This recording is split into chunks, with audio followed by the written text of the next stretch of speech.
Shirkuh was betrayed by Shawar, who allied with Amalric I, the king of Jerusalem, and managed to kick Shirkuh out of Egypt after using his support to reinstate his position. Shirkuh's blood was boiling in revenge for this act of treachery, and he managed to convince Nur ad-Din to let him try his luck to conquer Egypt one more time, and he agreed.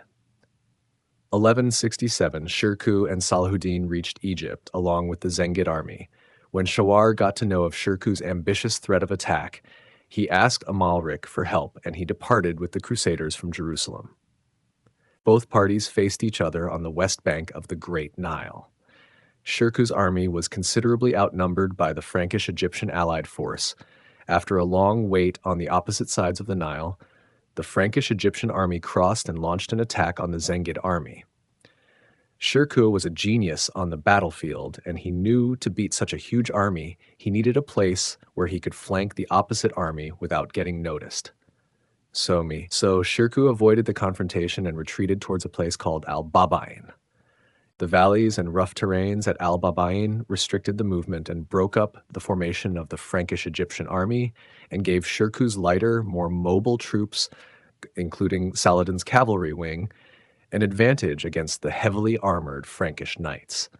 But it wasn't enough for the Zengid army to deal with such a massive force. Shirkuh again came up with another tactical brilliance to negate the main strength of the Crusader army and their heavy cavalry charge. He positioned Saladin in the center of the line, with orders to carry out a feigned retreat when the Crusaders charged. The plan worked. Amalric charged the Syrian center, and Salahuddin pulled back.